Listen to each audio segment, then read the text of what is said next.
ചങ്ങായിമാരെ നമസ്കാരമുണ്ട്. എല്ലാവർക്കും സുഖമല്ലേ? എല്ലാവരും സുഖമായിരിക്കുന്നു എന്ന് കരുതുന്നു.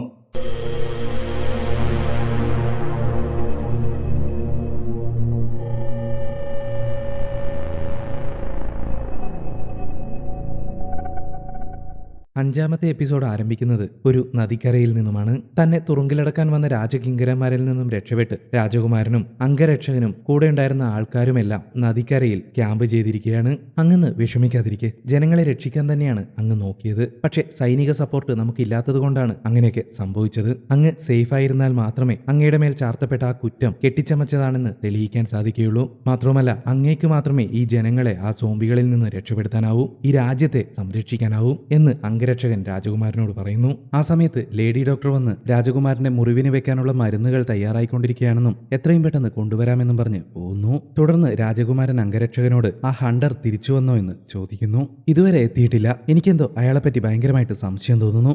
അവനെപ്പറ്റി പറഞ്ഞ കാര്യങ്ങളെല്ലാം നുണയാണെന്നാണ് എനിക്ക് തോന്നുന്നത്. നമ്മുടെ പടയാളികളെ കൊണ്ട് പോലും സാധിക്കാത്ത രീതിയിലാണ് അവൻ ആ തോക്ക് ഉപയോഗിച്ചത്. അത് കണ്ടപ്പോ അവനെ ഒരു പുലിവേട്ടക്കാരനെ പോലെയാണ് എനിക്ക് തോന്നിയത്. ആ വർഗത്തിലുള്ളവർ ജീവിക്കുന്നതിന് വേണ്ടിയിട്ട് എന്ത് ക്രൂരകൃത്യം വേണമെങ്കിലും ചെയ്യും. അതുകൊണ്ട് തന്നെ നമ്മൾ ശ്രദ്ധിക്കേണ്ടതുണ്ട് എന്ന് അംഗരക്ഷകൻ മറുപടി പറയുന്നു. നമ്മളിപ്പോ കടന്നുപോകുന്ന ഈ അവസ്ഥയിൽ നമുക്ക് അവനെപ്പോലെയുള്ള ആളുകളെ തന്നെയാണ് ആവശ്യം എന്ന് രാജകുമാരനും പറയുന്നു. അവരിങ്ങനെ സംസാരിച്ചുകൊണ്ടിരിക്കുമ്പോഴേക്കും ആ ഹണ്ടർ അങ്ങോട്ടേക്ക് എത്തുന്നു. ഞാൻ തൊട്ടടുത്ത ഗ്രാമത്തിൽ പോയി അന്വേഷിച്ചിരുന്നു. ഈ രോഗം ഇതുവരെ അവിടെ വ്യാപിച്ചിട്ടില്ല. പക്ഷെ ഈ രോഗത്തെ പറ്റി അറിഞ്ഞ ആ നാട്ടുകാരെല്ലാം വളരെ പരിഭ്രാന്തിയിലാണ് എന്ന് ഹണ്ടർ രാജകുമാരനോട് പറയുന്നു. ഇതേസമയം മറുവശത്ത് ആ ലേഡി ഡോക്ടർ രാജകുമാരന് ആവശ്യമായ പച്ചമരുന്നുകൾ പറിച്ചുകൊണ്ടിരിക്കുകയായിരുന്നു. ആ സമയത്ത് അവളുടെ പിന്നിൽ നിന്നും എന്തൊക്കെയോ ശബ്ദം കേട്ട് അവൾ തിരിഞ്ഞു നോക്കുന്നു. രക്തത്തിൽ കുളിച്ചു നിൽക്കുന്ന ഒരു രൂപം അവളുടെ നേരെ ചീറിയെടുക്കുന്നതാണ് അവൾ കണ്ടത്. പേടിച്ച് വിറച്ചുപോയ അവൾ നിലവിളിച്ചുകൊണ്ട് രാജകുമാരന്റെ അടുത്തേക്ക് ഓടുന്നു. നിലവിളി കേട്ട് രാജകുമാരനും സംഘവും വാളും ആയുധങ്ങളും എടുത്ത് അവളുടെ അടുത്തേക്ക് ഓടി വരുന്നു. സോംബികൾ ഇവിടെയും എത്തിക്കഴിഞ്ഞു എന്ന് പറഞ്ഞ് ലേഡി ഡോക്ടർ രാജകുമാരന്റെ അടുത്തേക്ക് എത്തുന്നു. രാജകുമാരനും സംഘവും ആ സോംബിയെ ആക്രമിക്കാനായി തയ്യാറെടുത്ത് നിൽക്കുകയാണ്. അവർ നോക്കി നിൽക്കെ ചോരയിൽ കുളിച്ച ഒരു രൂപം അവരുടെ മുന്നിലേക്ക് വരുന്നു. എല്ലാവരും അത് സോംബിയാണെന്ന് ഉറപ്പിച്ച് അതിനെ ആക്രമിക്കാൻ തയ്യാറെടുക്കുന്നു. അയ്യോ, ഞാൻ സോംബിയല്ല, എന്നെ കൊല്ലല്ലേ, ഞാനൊരു മനുഷ്യനാണ് എന്നും പറഞ്ഞ് അപേക്ഷിച്ചുകൊണ്ട് ആ രൂപം ഇരുട്ടിൽ നിന്നും വെളിച്ചത്തിലേക്ക് വരുന്നു. അത് വേറെ ആരുമായിരുന്നില്ല, നമ്മുടെ രാജകുമാരനെയും സംഘത്തിനെയും കൂട്ടാതെ കപ്പലിൽ കയറി രക്ഷപ്പെട്ട ഒരു ഗ്രാമത്തലവനുണ്ടായിരുന്നില്ലേ, പുള്ളിക്കാരനാണ് ചോരയിൽ കുളിച്ച് വന്നു നിൽക്കുന്നത്. എന്താണ് പെങ്ങളെ, ദാഹിച്ചിട്ട് ഇത്തിരി വെള്ളം ചോദിക്കാമെന്ന് കരുതി അടുത്തേക്ക് വന്നപ്പോഴേക്കും ഇങ്ങനെ മനുഷ്യനെ പേടിപ്പിക്കാൻ വേണ്ടി അലറിയിട്ട് ഓടിക്കളഞ്ഞല്ലോ എന്നും പറഞ്ഞിട്ട് ഗ്രാമത്തലവൻ അവരുടെ അടുത്തേക്ക് വരുന്നു. ഒട്ടും സമയം കളയാതെ നമ്മുടെ രാജകുമാരൻ അയാളുടെ മുന്നിലേക്ക് ചെന്ന് നെഞ്ചിൽ തന്നെ ഒരൊറ്റ ചവിട്ട്.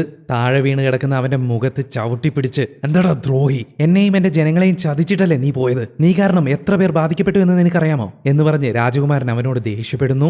അയ്യോ, അങ്ങനെ എന്നോട് ക്ഷമിക്കണേ, ഇതൊന്നും ഞാൻ അറിഞ്ഞുകൊണ്ട് ചെയ്തതല്ല, എല്ലാം എന്റെ കൂടെ ഉണ്ടായിരുന്ന മന്ത്രി പറഞ്ഞിട്ട് ചെയ്തതാണ്, എല്ലാം അവന്റെ ഐഡിയ ആണ് എന്നൊക്കെ പറഞ്ഞിട്ട് ഗ്രാമത്തലവൻ രാജകുമാരനോട് കരഞ്ഞ് ക്ഷമ ചോദിക്കുന്നു. ആ സമയത്ത് അംഗരക്ഷകൻ അങ്ങോട്ടേക്ക് വന്നിട്ട്, അങ്ങനെ ഇവൻ വെറും പേടിത്തൊണ്ടനാണ്, വിട്ടേക്ക് എന്നൊക്കെ പറഞ്ഞ് രാജകുമാരനെ സമാധാനിപ്പിക്കുന്നു.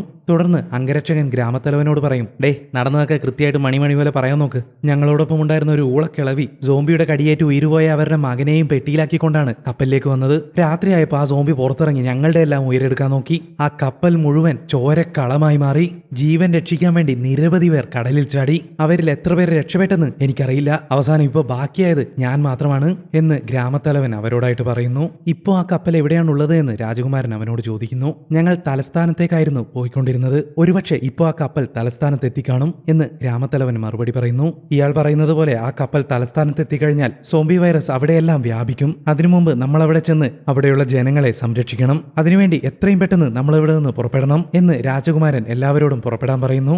അയ്യോ, അങ്ങനെ എനിക്കൊരു ഇച്ചിരി ഭക്ഷണം തന്നാൽ മതി, ഞാൻ എപ്പോഴും നിങ്ങളുടെ കൂടെ തന്നെ ഉണ്ടാവും, എന്നെ ഇവിടെ ഉപേക്ഷിച്ചിട്ട് പോവല്ലേ, എനിക്ക് ആ സോംബികളെ കണ്ടാൽ തന്നെ പേടിയാണ് എന്നും പറഞ്ഞ് കരഞ്ഞുകൊണ്ട് ഗ്രാമത്തലവനും അവർക്ക് പിന്നാലെ പോകുന്നു. പോകുന്ന വഴിയിൽ സോംബികളെ എങ്ങാനും ആക്രമിച്ചാൽ അവയ്ക്ക് ഭക്ഷണമായിട്ട് ഇവനെ കൊടുക്കാമെന്നും പറഞ്ഞ് അംഗരക്ഷകൻ ഗ്രാമത്തലവനെയും കൂടെ കൂടുന്നു. അടുത്ത സീനിൽ ആ കപ്പലാണ് കാണിക്കുന്നത്. അതിൽ ആ ഗ്രാമത്തലവന്റെ മന്ത്രി പുങ്കവൻ ഒരു സോംബിയായി മാറി അതിനുള്ളിലുണ്ടായിരുന്ന ഒരു പന്നിയെ ഭക്ഷിക്കാൻ ശ്രമിക്കുകയാണ്. അപ്പോഴേക്കും ആ കപ്പൽ തലസ്ഥാനത്തേക്ക് എത്തിച്ചേർന്നിരുന്നു. അടുത്ത ദിവസം രാവിലെ തലസ്ഥാന നഗരിയാണ് കാണിക്കുന്നത്. അവിടെയുള്ള ജനങ്ങളെല്ലാം ഒരു പ്രത്യേകതരം പൂജ ചെയ്തുകൊണ്ടിരിക്കുകയാണ്. തൊട്ടടുത്ത ഗ്രാമങ്ങളിലെല്ലാം ഒരു വൃത്തികെട്ട അസുഖം പരന്നുകൊണ്ടിരിക്കുകയാണ്. അത് തങ്ങളുടെ നഗരത്തിലേക്ക് വരാതിരിക്കുന്നതിന് വേണ്ടിയിട്ടുള്ള പൂജയാണ് ആ നടക്കുന്നത്. ഭാഗ്യം തന്നെ ഇത് കൊറിയയിലായത്. കേരളത്തിലും വല്ലതും ആയിരുന്നെങ്കിൽ ഇപ്പൊ നരബലി നടത്തിയേനെ. ഇതേ സമയം അവിടെ ഒരു കൂട്ടം തട്ടിപ്പ് വീരന്മാർ ജനങ്ങളെ പറ്റിച്ച് ഏലസ് വിറ്റുകൊണ്ടിരിക്കുന്നുണ്ട്. രോഗം രോഗം വരാതിരിക്കാനും ആയുസ്സാരോഗ്യ സംരക്ഷണത്തിനും സ്വത്തിനും അവിടേക്ക് വന്ന ഒരു ചെറുപ്പക്കാരൻ നിങ്ങൾ പറഞ്ഞ പണം എന്റെ കയ്യിലില്ല എന്നും പക്ഷേ എന്റെയും എന്റെ കുടുംബത്തിന്റെയും ജീവൻ രക്ഷിക്കുന്നതിന് വേണ്ടി ഒരു ഏലസ് എനിക്കും വേണമെന്നും അയാൾ അവരോട് പറയുന്നു. കാശില്ലാത്ത നിനക്കെന്തിനാണോ ജീവൻ എന്നും പറഞ്ഞ് അവർ ദേഷ്യപ്പെട്ട് അയാളെ തല്ലിയോടിക്കുന്നു. തുടർന്ന് നാട്ടുരാജാക്കന്മാരിൽ ഒരാളെ കാണിക്കുന്നു. അദ്ദേഹത്തിന്റെ കിങ്കരന്മാരിൽ ഒരാൾ വന്ന് ആളില്ലാത്ത ഒരു കപ്പൽ രക്തക്കറയോടുകൂടി നമ്മുടെ തീരത്ത് അണഞ്ഞിട്ടുണ്ട് എന്ന് അദ്ദേഹത്തെ അറിയിക്കുന്നു. ഉടനെ തന്നെ നാട്ടുരാജാവും പരിചാരകരും അത് സത്യമാണോ എന്ന് അറിയുന്നതിന് വേണ്ടി അങ്ങോട്ടേക്ക് പുറപ്പെടുന്നു. മറുവശത്ത് നമ്മുടെ രാജകുമാരനും സംഘവും തലസ്ഥാനത്തേക്ക് വരുന്നതിന് വേണ്ടി ഒരു കാട്ടിലൂടെ യാത്ര ചെയ്യുകയാണ്. അവരിങ്ങനെ കാട്ടുവഴിയിലൂടെ നടന്നുകൊണ്ടിരിക്കുമ്പോൾ ആ വഴിയിൽ ഒരു ഗ്രാമം അവരുടെ ശ്രദ്ധയിൽപ്പെടുന്നു. അവിടെ എത്തിയ ഉടനെ തന്നെ നമ്മുടെ ഗ്രാമത്തലവൻ പറയും, ഉഫ്, നല്ല ചിക്കൻ കറീന്റെ മണം, എനിക്ക് നന്നായിട്ട് വിശക്കുന്നു. വാ, നമുക്ക് ആ നാട്ടുകാരോട് പോയിട്ട് കുറച്ച് കഴിക്കാൻ ചോദിക്കാം. ചിക്കൻ കറിയാ ഈ കാട്ടില്? താൻ എന്തൊക്കെയാണോ പറയുന്നത് എന്ന് അംഗരക്ഷകൻ അയാളെ കളിയാക്കുന്നു. ഭക്ഷണത്തിന്റെ കാര്യത്തിൽ എന്റെ മൂക്ക് ഒരിക്കലെന്നോണം പറയില്ല, ഉറപ്പാണ് ഇവിടെ ഇറച്ചിക്കറി ഉണ്ടാക്കുന്നുണ്ട് എന്ന് ഗ്രാമത്തലവൻ ഉറപ്പിച്ചു പറയുന്നു. അങ്ങനെ എന്തെങ്കിലും ആകട്ടെ എന്ന് കരുതി രാജകുമാരനും സംഘവും ആ ഗ്രാമത്തിലേക്ക് പോകുന്നു. മറുവശത്ത് നമ്മുടെ നാട്ടുരാജാവും പരിചാരകരും ആ കപ്പൽ പരിശോധിക്കുകയാണ്. അതിനുള്ളിലാവട്ടെ ഒരാൾക്കാരെ പോലും കാണാനില്ല. മാത്രവുമല്ല ഭക്ഷണ സാധനങ്ങളോ തുണിയോ അങ്ങനെ ആൾക്കാർ അതിനുള്ളിൽ ഉണ്ട് എന്നുള്ളതിന് യാതൊരു തെളിവും തന്നെ ആ കപ്പലിൽ ഉണ്ടായിരുന്നില്ല. ഒരുപക്ഷെ വല്ല കടൽക്കൊള്ളക്കാരും ഈ കപ്പലിലെ സാധനങ്ങളെല്ലാം മോഷ്ടിച്ച് ഇതിലുണ്ടായിരുന്ന ആൾക്കാരെയെല്ലാം കൊന്ന് എവിടെയെങ്കിലും കുഴിച്ചു മൂടിക്കാണും എന്ന് പരിചാരകർ നാട്ടുരാജാവിനോട് സംശയം പറയുന്നു. അത് സത്യമാണോ എന്ന് ഉറപ്പിക്കാൻ വരട്ടെ, വാ നമുക്ക് ഏതായാലും അടുത്തുള്ള സ്ഥലങ്ങളിലെല്ലാം പോയിട്ട് ഒന്ന് അന്വേഷിക്കാം എന്ന് പറഞ്ഞ് നാട്ടുരാജാവ് അവരെയും കൂട്ടി പുറത്തേക്ക് ഇറങ്ങാൻ തുടങ്ങിയപ്പോൾ പിന്നിൽ നിന്നും എന്തോ ശബ്ദം കേൾക്കുന്നു. ആ ഉയർന്ന ജാതിക്കാരി അമ്മൂമ്മ ഒരു പെട്ടി കൊണ്ടുവന്നിരുന്നല്ലോ, അതിനുള്ളിൽ നിന്നായിരുന്നു ശബ്ദം വന്നത്. അവർ വേഗം ചെന്ന് ആ പെട്ടി തുറന്നു നോക്കുന്നു. ചോരക്കറയല്ലാതെ അതിനുള്ളിൽ മറ്റൊന്നും അവർക്ക് കാണാൻ സാധിച്ചില്ല. ഒരുപക്ഷെ ഇവരെത്തുന്നതിന് മുമ്പ് ആ സോംബി അതിനുള്ളിൽ നിന്നും പുറത്തു കടന്നിരിക്കാം. വീണ്ടും ആ കാട്ടുരാജ്യമാണ് കാണിക്കുന്നത്. നമ്മുടെ രാജാവും പരിചാരകരും ഒക്കെ അവിടേക്ക് എത്തിച്ചേർന്നിരിക്കുകയാണ്. അവരവിടെ എത്തുമ്പോൾ ആ ഗ്രാമത്തിലുള്ളവരെല്ലാം നമ്മുടെ ഗ്രാമത്തലവൻ പറഞ്ഞതുപോലെ തന്നെ ഇറച്ചി കഴിച്ചുകൊണ്ടിരിക്കുകയായിരുന്നു. രാജകുമാരൻ എവിടെ നിന്നാണ് ഈ ഇറച്ചി എന്ന് അവരോട് ചോദിക്കുന്നു. ഞങ്ങൾ കാട്ടിനുള്ളിൽ വേട്ടയാടി പിടിച്ചതാണെന്നായിരുന്നു അവരുടെ മറുപടി. ആ സമയത്ത് അവിടെ ഉണ്ടായിരുന്ന ഒരു ലേഡി കയ്യിൽ സിൽക്ക് തുണിയൊക്കെ വെച്ചിട്ട് എന്തൊക്കെയോ ആംഗ്യം കോപ്രായൊക്കെ കാണിക്കുന്നത് നമ്മുടെ ഗ്രാമത്തലവൻ കാണുന്നു. അത് തങ്ങളുടെ കപ്പലിലുണ്ടായിരുന്നതാണെന്ന് അയാൾക്ക് മനസ്സിലായി. ഉടനെ തന്നെ ഓടിച്ചെന്ന് ആ സ്ത്രീയുടെ കയ്യിൽ നിന്നും അത് പിടിച്ചു വാങ്ങി അയാൾ ആ മുറിയിലേക്ക് എത്തി നോക്കുന്നു. ആ മുറിക്കുള്ളിൽ നിറയെ ഇവരുടെ കപ്പലിലുണ്ടായിരുന്ന സാധനങ്ങളായിരുന്നു അടുക്കി വെച്ചിരുന്നത്. ഗ്രാമത്തലവൻ ഉടനെ തന്നെ രാജകുമാരനോട് ഇക്കാര്യം വിളിച്ചു പറയുന്നു. രാജകുമാരൻ വളരെയധികം ദേഷ്യത്തോടെ, നിങ്ങൾക്ക് ഇതൊക്കെ എങ്ങനെ കിട്ടിയെന്ന് പറ, സത്യം പറഞ്ഞില്ലെങ്കിൽ എല്ലാത്തിന്റെയും തല ഞാൻ അരിയും. അത് കേട്ടതോടെ ഇതെല്ലാം ഒരു ആളില്ലാത്ത കപ്പലിൽ നിന്ന് കൊണ്ടുവന്നതാണ് എന്ന് ആ ഗ്രാമത്തിലുള്ളവർ സമ്മതിക്കുന്നു. അതിലുണ്ടായിരുന്ന ആൾക്കാരെല്ലാം എവിടെ എന്ന് അംഗരക്ഷകൻ അവരോട് ചോദിക്കുന്നു. ഞങ്ങൾ ആ കപ്പലിലേക്ക് എത്തുന്നതിന് മുമ്പേ തന്നെ അവരെല്ലാം മരിച്ചിരുന്നു. തുണിയും അതിലുണ്ടായിരുന്ന ഭക്ഷണ സാധനങ്ങളും പണവും എല്ലാം എടുത്തിട്ട് ഞങ്ങൾ അവരെ ഒരു സ്ഥലത്ത് കുഴിച്ചുമൂടി എന്ന് ആ ഗ്രാമത്തിലുള്ളവർ പറയുന്നു. അവരെ കുഴിച്ചുമൂടിയിരിക്കുന്ന സ്ഥലം എത്രയും പെട്ടെന്ന് ഞങ്ങൾക്ക് കാണിച്ചു തരണം എന്ന് രാജകുമാരൻ അവരോട് ആക്രോശിക്കുന്നു. അങ്ങനെ വേറെ വഴിയില്ലാതെ ആ ഗ്രാമത്തിലുള്ളവർ രാജകുമാരനെയും സംഘത്തെയും ആ കപ്പലിലുള്ളവരെ കുഴിച്ചുമൂടിയ സ്ഥലത്തേക്ക് കൂട്ടിക്കൊണ്ടുപോകുന്നു. ഒരു ചെറിയ കുറ്റിക്കാട്ടിലേക്ക് എത്തിയ അവരോട് ആ സ്ഥലം വേഗം കാണിച്ചതാടാ എന്ന് അംഗരക്ഷകൻ പറയുന്നു. ഇത്രയും കാലം ഞങ്ങൾ എല്ലാവരും പട്ടിണിയിലും ദാരിദ്ര്യത്തിലുമാണ് ജീവിച്ചു പോകുന്നത്. ഞങ്ങളുടെ കുഞ്ഞുങ്ങൾക്ക് ആ ഗതി ഒരിക്കലും ഉണ്ടാവരുത്. ആ കപ്പലിൽ നിന്ന് സാധനങ്ങളെല്ലാം മോഷ്ടിക്കുമ്പോൾ ഞങ്ങളുടെ ചിന്ത അത് മാത്രമായിരുന്നു. പക്ഷെ ഇപ്പോ ഒരു കാര്യം ഞങ്ങൾക്ക് ഉറപ്പായി, നിങ്ങളെ വെറുതെ വിട്ടാൽ ആ മോഷണക്കുറ്റത്തിന് ഞങ്ങൾ ശിക്ഷിക്കപ്പെടും. ഞങ്ങൾക്ക് അതിൽ നിന്നും രക്ഷപ്പെടാൻ നിങ്ങളെ ഇവിടെ കുഴിച്ചു മൂടുകയല്ലാതെ ഞങ്ങൾക്ക് വേറെ വഴിയില്ല എന്ന് ആ ഗ്രാമവാസികൾ രാജകുമാരനോടും സംഘത്തോടും പറയുന്നു. എടോ ഭ്രാന്തന്മാരെ, നിങ്ങൾ മോഷ്ടിച്ച സാധനങ്ങളെല്ലാം നിങ്ങൾ തന്നെ വെച്ചോ, പക്ഷെ ആ ശവശരീരങ്ങൾ എവിടെയാണെന്ന് മാത്രം വേഗം പറ, ഇല്ലെങ്കിൽ നേരം ഇരട്ടിക്കഴിഞ്ഞാൽ പിന്നെ നിങ്ങൾ ഒരുത്തം പോലും ജീവനോടെ ഉണ്ടാവില്ല എന്ന് രാജകുമാരൻ അവരോട് പറയുന്നു. അതിന്റെ മുകളിൽ നിന്നിട്ടാണ് താനിപ്പോ കഥാപ്രസംഗം നടത്തുന്നതെന്ന് അവർ രാജകുമാരനോട് തിരിച്ചു പറയുന്നു. സമയം വൈകിക്കൊണ്ടിരിക്കുകയാണ്. സൂര്യൻ അസ്തമിച്ചു തുടങ്ങി. അവിടെല്ലാം ഇരുട്ട് പരന്നു തുടങ്ങി. പെട്ടെന്ന് അത് അവരുടെ പിന്നിൽ നിന്നും പുല്ലുകൾ ഞെരിയുന്ന ശബ്ദം കേൾക്കുന്നു. ഗ്രാമവാസികൾ ഞെട്ടിത്തിരിഞ്ഞ് അതെന്താണെന്ന് നോക്കിയപ്പോഴേക്കും ഓരോരോ സോംബികളും മണ്ണിനടിയിൽ നിന്ന് ഉയർത്തെഴുന്നേറ്റ് വരാൻ തുടങ്ങി. ഗ്രാമവാസികൾ പേടിച്ച് വിറച്ചുപോയി. ഉറങ്ങി എണീറ്റപ്പോ തന്നെ തൊട്ടുമുന്നിൽ ഇലയിട്ട് സദ്യ വിളമ്പിയിരിക്കുന്നത് കണ്ട സോംബികളെല്ലാം അവരെ കടിച്ചു കീറുന്നതിന് വേണ്ടി അങ്ങോട്ടേക്ക് പാഞ്ഞെടുക്കുന്നു.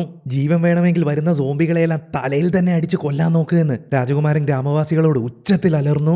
എല്ലാവരും ചേർന്ന് സോംബികളോട് യുദ്ധം ചെയ്തുകൊണ്ടിരിക്കുകയാണ്. പക്ഷെ എത്രയൊക്കെ കൊന്നു തള്ളിയിട്ടും സോംബികളുടെ എണ്ണം കൂടുന്നതല്ലാതെ കുറയുന്നുണ്ടായിരുന്നില്ല. രാജകുമാരൻ, അംഗരക്ഷകൻ, ഹണ്ടർ, എന്തിന് ആ ലേഡി ഡോക്ടർ വരെ സോംബികളെ ആക്രമിച്ചുകൊണ്ടിരിക്കുകയാണ്. പക്ഷെ നമ്മുടെ ഗ്രാമത്തലവൻ മാത്രം പേടിച്ച് വിറച്ച് കരഞ്ഞുകൊണ്ടിരിക്കുകയാണ്. എല്ലാവരും അവരെ കൊണ്ടാവുന്ന തരത്തിൽ സോംബികളെ കൊന്നുകൊണ്ടിരിക്കുകയാണ്. പക്ഷെ ഒരു ഘട്ടത്തിലെത്തിയപ്പോഴേക്കും നമ്മുടെ രാജകുമാരൻ സോംബികളോട് ഏറ്റുമുട്ടി താഴെ വീഴുന്നു. സോംബികൾ രാജകുമാരനെ കടിച്ച് കീറുന്നതിന് വേണ്ടി അദ്ദേഹത്തിന് നേർക്ക് കുതിച്ചു വരികയാണ്. പെട്ടെന്ന് ഒരു തീയമ്പ് വന്ന് സോംബിയുടെ ശരീരത്തിലേക്ക് പതിച്ച് ആ സോംബി അമരുന്നു. എല്ലാവരും അന്തം വിട്ടുപോയി. അപ്പോഴേക്കും തുരുതുരാ തീയമ്പുകൾ വന്ന് ഓരോ സോംബികളെയായി എരിച്ചുകൊണ്ടിരിക്കുകയാണ്. ഇതാരപ്പ ഈ കാട്ടിൽ നമ്മളെ ഹെൽപ്പ് ചെയ്യുന്നതെന്ന് എല്ലാവരും അന്തം വിട്ടു നോക്കുന്നു. അത് വേറെ ആരുമായിരുന്നില്ല, നേരത്തെ കപ്പലിന്റെ കാര്യങ്ങൾ അന്വേഷിച്ചു പോയ നാട്ടുരാജാവും അയാളുടെ അംഗരക്ഷകരുമാണ് ഇപ്പോൾ രാജകുമാരനെയും സംഘത്തെയും സഹായിച്ചുകൊണ്ടിരിക്കുന്നത്. അവരെല്ലാവരും അങ്ങോട്ടേക്ക് കടന്നു കയറി സോംബികളെയെല്ലാം വെട്ടിക്കീറി കൊന്നുകൊണ്ടിരിക്കുകയാണ്. സോംബികളെ എങ്ങനെ ആക്രമിക്കണമെന്ന് കൃത്യമായി അറിയാവുന്ന രീതിയിലാണ് അവർ ഓരോരുത്തരും സോംബികളെ ആക്രമിച്ചു കൊല്ലുന്നത്. രക്തം തെറിക്കുന്ന കിണ്ണം കാച്ചിയ സീനുകളാണ്. അത് തീർച്ചയായും കണ്ടു നോക്കണം കേട്ടോ. ആ സമയത്താണ് നമ്മുടെ രാജകുമാരൻ നാട്ടുരാജാവിനെ കാണുന്നത്. ആ നാട്ടുരാജാവ് വേറെ ആരുമായിരുന്നില്ല, നമ്മുടെ രാജകുമാരന്റെ ഗുരു കൂടിയാണ്. കുട്ടിക്കാലത്ത് തന്നെ അമ്മയെ നഷ്ടപ്പെട്ട രാജകുമാരനെ സമാധാനിപ്പിച്ച് ആയോധന കലകൾ ഓരോന്നും പഠിപ്പിച്ചത് ഇദ്ദേഹമായിരുന്നു. രാജകുമാരനെ ഒരു വീരയോദ്ധാവാക്കി മാറ്റിയത് ഈ ഗുരുവാണ്. അങ്ങനെ സോംബികളെയെല്ലാം കൊന്നൊടുക്കിയതിനു ശേഷം രാജകുമാരൻ നീണാൽ വാഴട്ടെ എന്നും പറഞ്ഞ് നാട്ടുരാജാവ് നമ്മുടെ രാജകുമാരന്റെ മുന്നിൽ മുട്ടുകുത്തി നിൽക്കുന്നു. അത് കണ്ടപ്പോൾ നാട്ടുരാജാവിന്റെ കൂടെ വന്ന അംഗരക്ഷകരെല്ലാവരും തന്നെ രാജകുമാരനെ വണങ്ങുന്നു. അന്ന് രാത്രി നമ്മുടെ രാജകുമാരൻ ഗുരുവിനോട് തന്റെ അച്ഛന്റെ അസുഖത്തെപ്പറ്റിയും മന്ത്രിമുഖ്യം ചെയ്ത ചതികളെക്കുറിച്ചുമൊക്കെ പറയുന്നു.